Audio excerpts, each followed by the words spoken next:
Hello, hello, hello! Good morning! Ito na naman ako, si Gemma. Ngayon ay may nabili ako. Ito,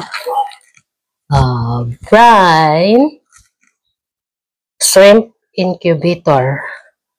Ito ay nabili ko sa online. I-unboxing natin ito. At mag-i-incubate ako ng shrimp egg para sa aking mga dito sa aquarium, mga fish, para may pampakain ako sa aking mga fish. Kaya ay gagawa tayo ng easy, functional, convenience to hatch brine shrimp incubator. Ayan siya. At ngayon mga mamshi ay i-unboxing natin ito ngayon. Tingnan natin kung paano at dito naman yung kanyang mga usage. Ayan may usage siya dito. Tsaka meron din siyang manual sa loob. Kaya ito, mag-unboxing na tayo. Ito ay binili ko sa Temu. Ayan. Unboxing tayo. Ayan mga mamshi.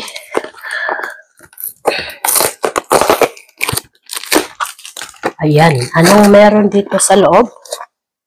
Uy, ito parang strainer. Ayan strainer siya. Ayan, pinong-pino siya Ayan. Tapos, ito siguro ay lalagyan ng stand para dumikit sa aquarium.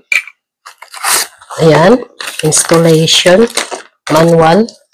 Ayan, installation manual. Ayan. May English translation. Ayan. Tapos, ay, ito ang, ayan, ito yung pinaka-hatcher niya. Dito ilalagay yung ating shrimp egg. Tapos, ito, meron din siya dito mga, sa loob. Bubuksan ko na rin. Ito ay mga tube. Ayan. Tapos, meron din siyang stick sa loob. Ayan. Tatlo siya. Tapos, ito, malambot na hose para panggamit dito. Ngayon ay gagawin na natin ito. Kalagay naman dito sa kalagay dito 0.4 inch attention. Yan. Sabi niya, dito lang muna tayo sa usage. Ayan, basahin natin yung usage. Make aerator to clean water and fill 90% water to incubator. Add 10 grams of crude salt to incubator to dissolve. Yan. Mag-add tayo ng 10 grams or crude salt. Connect the air pump with the inlet and the bottom of the incubator. Adjust the proper air amount by air regulator. The ideal temperature for the hatching is between 28 to 30 degree. Ayan. Add approximately 3 to 5 grams of brine shrimp egg. The brine shrimp will be hatched after 36 to 48 hours. It means 36 to 48 hours o mga 2 days. 2 days siya mahahatch. Ngayon, of brine shrimp egg. Tapos, 48 hours. It's still depending the hatching temperature and the egg quality. Collection. Yan. Sa collection. After hatching, please stop the aerator and keep still amount 10 to 15 minutes. When the hatch brine shrimp sink to the bottom and shrimp shell float regulator to feed the fish larva. Keep the unfinished feed brine shrimp in the freezing. Freezer. Pwede pala i-freezer yung mga na-hatch na egg. Ayan, para ipakain sa ating ano. Tapos, point naman. Yan. Please adjust the air amount from the air. Dito na yan sa ano. Ganito na yan. Open na natin to. Ito yung kanyang hatcher. Ayan. Tada! Hindi natin kung paano ang ito. Ayan. Ayan. Dito ilalagay yung pinaka niya. Ay. Ayan. How to install. Dito tayo sa how to install. Install 1. May installation 1. Installation 2. Auto aerator. Pwede rin naman. Dalawang installation. Pwede. Yan. Separate. Ayan. Dito tayo sa installation 1. Isi-separate natin ito. Sabi, separate daw. And then, ayan, sineparate ko na. Number 2, oxygen pipe. Ayan, through the trachea.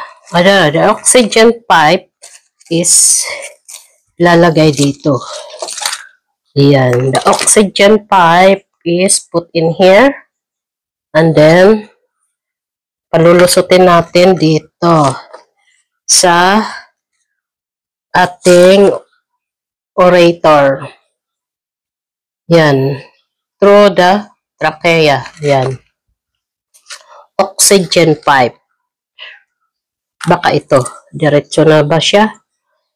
Ayan. Yan. Dinirekta ko na. Yan.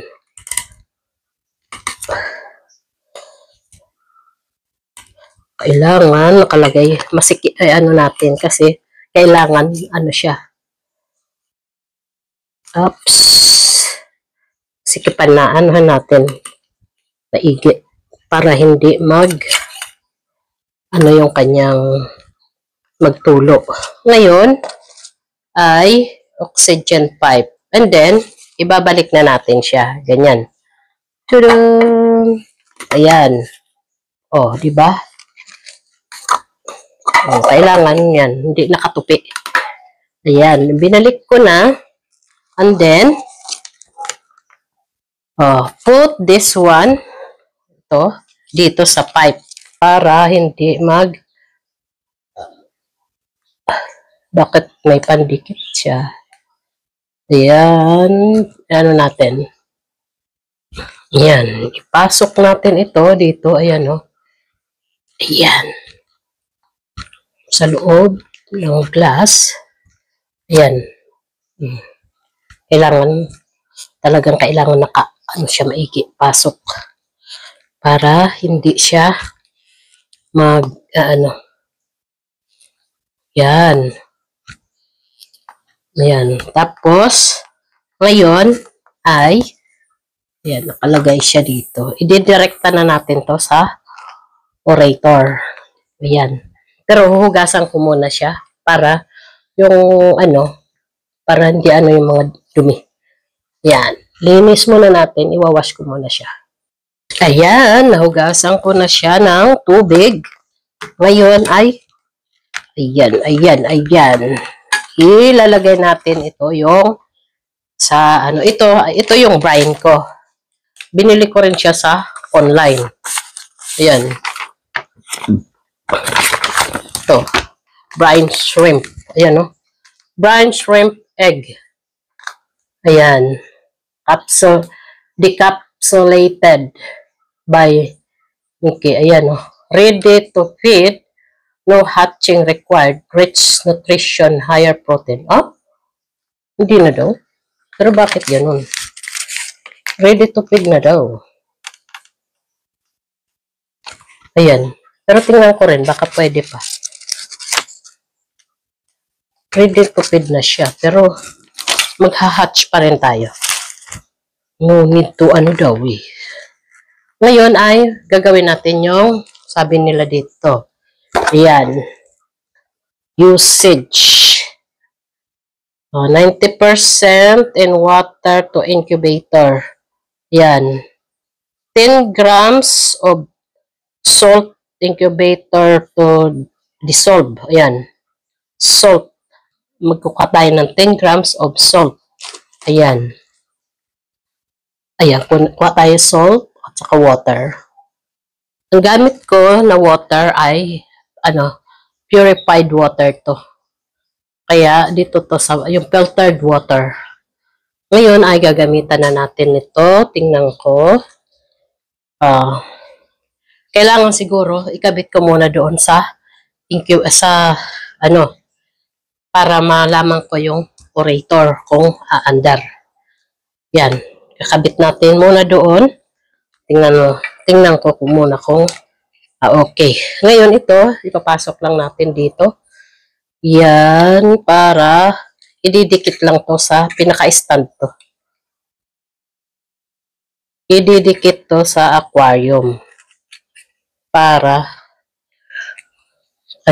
stand niya to. Pang holder niya to.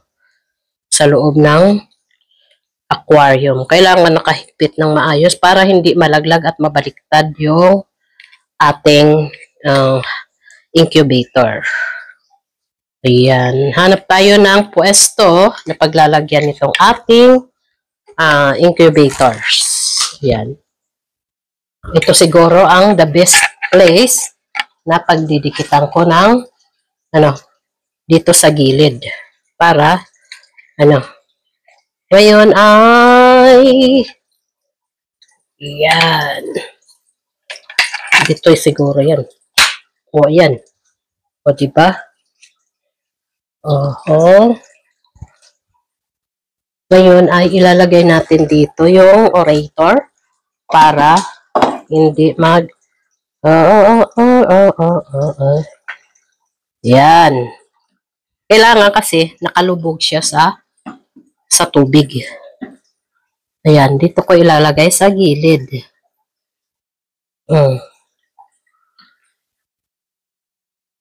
Ayan. Dikit natin para hindi natutupi yung aking kailangan iikot ko yung kasi natutupi yung aking hose sa orator. Ayan, inikot ko na lang siya sa kabila. Ngayon ay tayo ngayon ng meron na rin pala dito. Ayan ikakabit ko na lang sa orator. Ayan, may linya ako dito ng orator na hindi na andar. Ngayon ay dito ko na lang ilalagay. Ikakabit. Bakit kaya natayo siya? Pero kailangan ko siguro muna lagyan siya ng water. Kasi siya. Lalagyan ko muna ng water. Ayan, lagyan muna natin ng tubig yung ating tube. Oops. Ayan, eksakto lang. Ayan nilagay ko na lahat. Ayan, 1 glass of water. Ayan. Tapos ay idikit na natin dito. Ayan. Ayan. Sana ay hindi siya bumaba. Ngayon ay lalagay natin ng asin. Salt.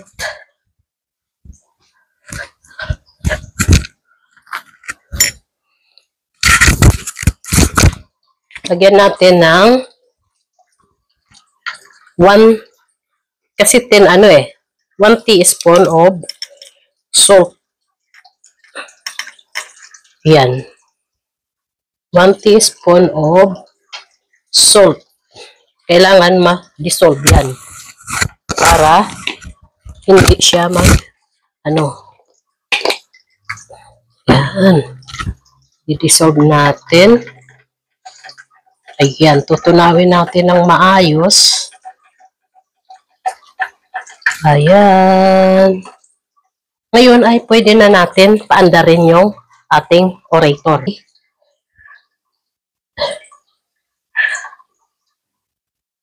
Ayan na, oh. Kumukulo-kulo na siya.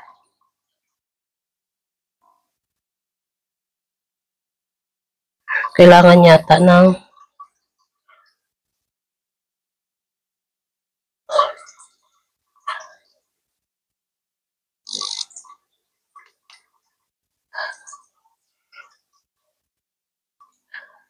parang baliktad.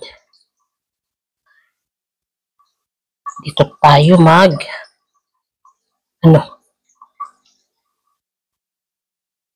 ito ang ilalagay ko. Kasi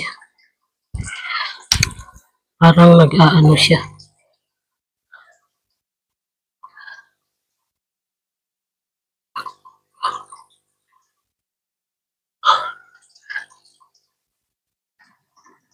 Ayan.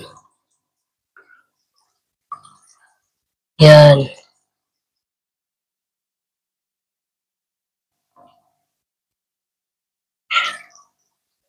O, ayan na. O, naandar na siya. O, ngayon ay pwede na natin siyang lagyan ng brine. O, diba?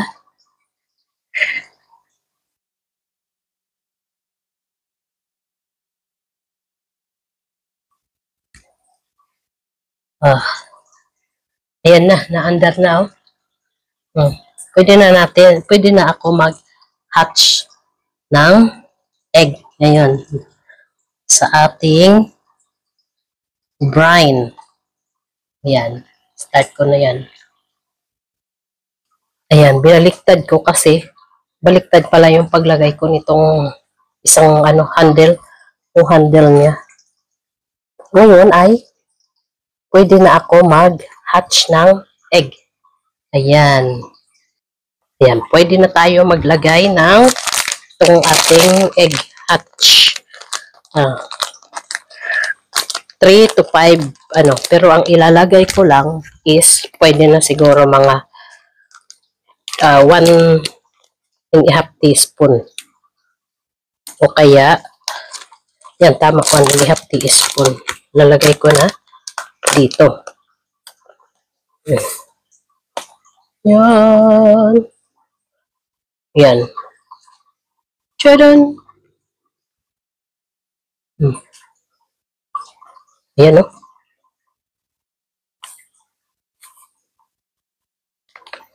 Yan. 1.5 teaspoon. Yan. Ayan na. Nag-hatch na yan. Ihintayin na lang natin yan ng mga 2 days. Di bali, ngayon? Thursday, Friday, mga Saturday. Saturday lunch ko, iha-harvest yan. Ayan, para yan. Pupusa na lang yan, siya. Kailangan, mahatch na yan.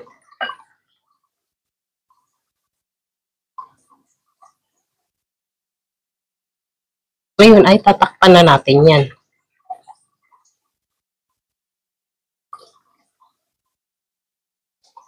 Yan, oh. Ito ay itatabi ko lang. Kailangan sa room temperature niya. Ngayon ay tatakpan na natin yan. Yung ating hatcher incubator.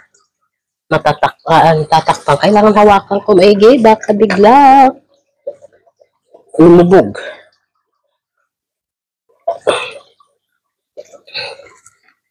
Yan. Sana hindi siya, ha. Ayan. 2 days hatching yan. Yan. Ayan, oh. Ayan na. Sana ay wag bumagsak sa mga isda. Kasi kung babagsak yan, kawawa lahat yan, matatapon dyan. Yan, oh. Diba? Pwede rin naman siya sa labas siguro ilagay. Tingnan ko nga. Kailangan ba sa loob ng incubator yan? Teka, tingnan ko muna. Ayan, kailangan daw sa loob ng ayan, sa loob ng, ganyan, aquarium. Ayan, oh. Ngayon ay, pag na-hatch na yan, iipunin ko yan. Pwede ko pala ilagay sa freezer. Meron din ako nabili na pag, lalagyan ng mga naka-hatch na egg. First time ko lang gumawa nito. Kasi marami akong, fish. Ayan, may aquarium din ako sa baba. Ayan. Ayan, may ako. Ngayon ay kailangan ko ng live, food. Kaya, ayan. Pwede na. Try ko lang yan. Sana ay maging success. Ayan. Okay, mga mamshi, sana ay, meron na naman kayong natutunan ngayon sa panonood ng aking YouTube channel, James Kibiti. Sana ay huwag kayong magsasawa sa pagsuporta ng aking YouTube channel, James Kibiti. Thank you very much sa inyong suporta. Have a good day. God bless us all. Thank you. Goodbye. Bye-bye. Thank you. See ya.